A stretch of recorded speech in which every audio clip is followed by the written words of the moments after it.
Find the area of reason bounded by this curve. ठीक है, इस कर्व से जो बाउंडेड रीजन होगा वो फाइंड करना है, उसका एरिया फाइंड करना है। अब इसको देख के, इस क्वेश्चन को देख के अच्छे अच्छों के दिमाग हिल जाते हैं। रीजन क्या है, इस टाइप का उन्होंने कर्व पढ़ा ही नहीं, समझ ही नहीं आ रहा कि ये कौन सा कर्व है, स्ट्रेट लाइन है, पैराबोला है, हाइपरबोला है, कि इलिप्स है, कि सर्किल है, कि ट्राइंगल है, समझ ही नहीं आ रहा है यहां से। लेकिन इसी में सब कुछ छुपा हुआ है देखा जाए तो। इस कर्व में ये जो तुम्हें सेट दे रखा है पॉइंट्स का, जनरली ये कौन सा फॉर्म होता है? रोस्टर फॉर्म कि सैड-विल्डर फॉर्म? दिस इज द सैड-विल्डर फॉर्म। सैड-विल्डर फॉर्म ऑफ x, y, यानी कि कुछ पॉइंट्स का सैड-विल्डर फॉर्म दे रखा है। तो अब जब पॉइंट्स को देखो, x, y किसको रिप्रेजेंट करता है? पॉइंट्स को रिप्रेजेंट करता है। वो पॉइंट्स कोई ना कोई कर्व बनाते हैं ना, कोई ना कोई कर्व बनाते होंगे। कार्टेशियन प्लेन में पॉइंट्स होंगे तो या तो वो स्ट्रेट लाइन बनाएंगे, या कोई कर्व्ड लाइन बनाएंगे, या सर्किल बनाएंगे, एलिप्स बनाएंगे, कुछ भी बना सकते हैं ना वो। तो यहां से हम पहचान सकते हैं कि आखिर यहां पर हमें कौन से कर्व दिए गए हैं। तो जनरली देखो, ये x square plus y square is equal to 1 दिया है कि नहीं? एंड और कौन से पॉइंट्स दे रखे हैं?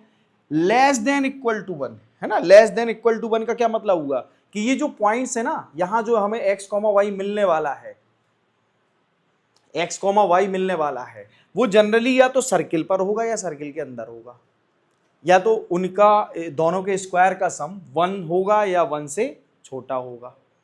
दोनों के स्क्वायर का सम या तो 1 होगा या 1 से छोटा होगा। तो जनरली हमें इतना सोचना ही नहीं है जितना हम सोच रहे हैं, इसके लिए सोचना ही नहीं है, बिल्कुल नहीं सोचना। क्या करना है, इस x square plus y square equal 1 को लिख लेना separately, and x plus y ये भी तो 1 के इक्वल आ रहा है, यानी कि हमें इन दो कर्व के अंदर जो एरिया मिल रहा है उसी को फाइंड करना है। ठीक है, ये क्या है? सर्किल। ये क्या है? Straight line.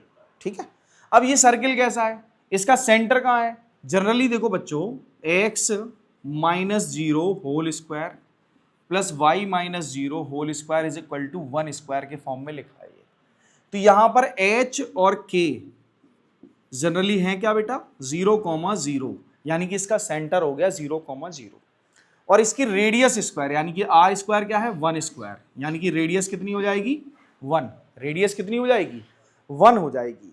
अगर इसकी रेडियस 1 है और सेंटर 0,0 है, तो यानी कि हम सेंटर से 1 सेंटीमीटर या 1 यूनिट डिस्टेंस पर इसकी क्या बना सकते हैं? बाउंड्री, है ना, बाउंड्री बना सकते हैं।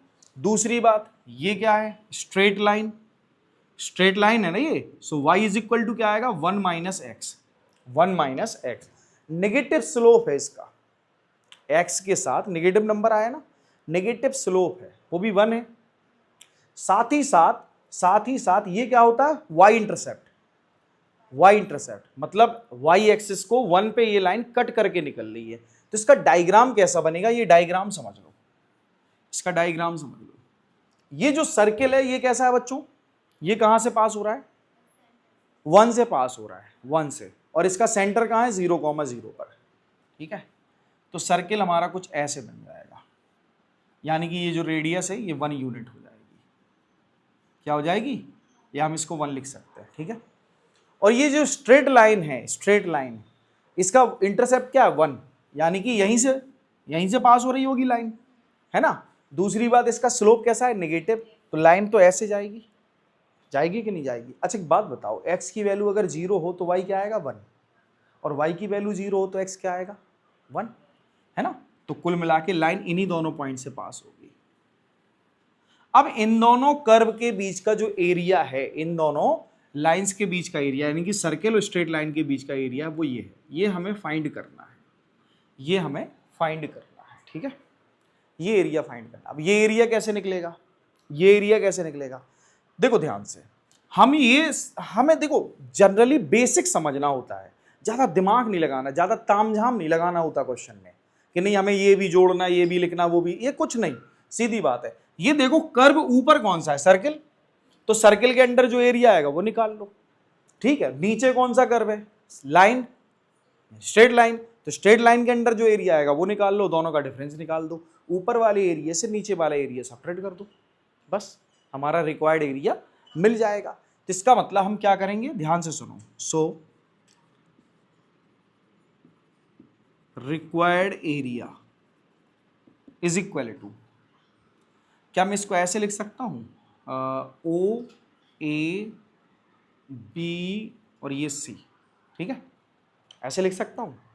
तो मैं ये लिखूंगा area of O A B C minus area of O A C, ठीक है। यहां ट्राइंगल है, ये क्या है, एक ट्राइंगल है। तो यहां पर क्या बनने वाला है, ध्यान से सुनना, यहां हम इंटीग्रेट करेंगे किसको, इसके अंडर जो है कर्व, इसके अंडर कौन सा कर्व आ रहा है, या ये एरिया कौन से कर्व के अंडर आ रहा है, सर्किल के। तो सर्किल में y की वैल्यू क्या है, y की वैल्यू, यहां से y की वैल्यू बताओ, 1 माइनस एक्स स्क्वायर रूट। तो क्या मैं यहां पर ऐसे लिख सकता हूं, root 1 minus x square d x, ठीक है। और यहां y के अंडर क्या आ रहा है, 1 minus x D x. Limit क्या है, ध्यान से सुनो, सर्किल के अंडर जो एरिया है वो 0 से 1 तक लिमिट है इसकी, क्या है, लोअर लिमिट है 0 और अपर लिमिट है 1। ऐसी बेटा स्ट्रेट लाइन भी देखो, 0 से शुरू हो रहा है एरिया और खत्म कहां हो रहा है, 1 पर। तो 0 से 1 ये एरिया, इसको इंटीग्रेट कर लो। 1 माइनस एक्स स्क्वायर क्या होगा इसका इंटीग्रेशन, इसका इंटीग्रेशन होगा x upon two root 1 minus x square plus 1 upon two a square upon two, a square, a क्या है यहां पर 1, ए स्क्वायर अपॉन टू यानी कि 1 upon to sine inverse x, ठीक है, ठीक है। और यहां लिमिट होगी तुम्हारी 0 to 1 माइनस, अब यहां इसका इंटीग्रेशन क्या हो जाएगा बच्चों, इसका हो जाएगा x और इसका हो जाएगा एक्स स्क्वायर अपॉन 2 और ये भी 0 से 1, लिमिट खोल देते हैं। अब एक बात बताओ बच्चों, जब तुम अपर लिमिट लगाओगे, यहां पर अपर लिमिट अप्लाई करोगे, तो यहां 1 माइनस 1 आएगा कि नहीं, ये 0 हो जाएगा। भले यहां 1 अपॉन 2 हो, लेकिन ये तो 0 है ना, तो ये तो 0 हो गया। ये 1 upon 2 sine inverse 1, sine inverse 1 का मतलब पाई बाई 2, तो 1/2 इंटू पाई बाई 2 मतलब पाई बाई 4। क्या अपर लिमिट लगाने पर हमें क्या मिलेगा, पाई बाई 4, ठीक है। अब लोअर लिमिट लगा देते हैं, तो लोअर लिमिट लगाने पर ये 0 हो जाएगा, 0 है ना, ये 0 हो जाएगा, और ये 0 होगा तो ये पूरा 0, और साइन इनवर्स 0 भी क्या होता है, 0 मतलब -0। तो अपर लिमिट और लोअर लिमिट अप्लाई करने पे हमें पाई बाई 4 -0 मिला, क्या मिला, पाई बाई 4 -0। अच्छा माइनस यहां जो अपर लिमिट है वो क्या है, 1 माइनस 1 अपॉन 2 है ना, अपर लिमिट लगाओगे तो क्या मिलेगा, 1 माइनस 1 अपॉन 2। अच्छा 1 माइनस 1 अपॉन 2 क्या होता है, 1 अपॉन 2, ठीक है। तो ये माइनस और ये आ जाएगा 1 अपॉन 2, 0 लगा दो तो ये भी 0, ये भी 0, लो भैया 0। कोई प्रॉब्लम किसी को, ये आ जाएगा पाई बाई 4, ये आएगा -1/2 unit square, this is the final answer. तो समझ में तो आ गया होगा, इसको नोट कर लो, ठीक है, थैंक यू।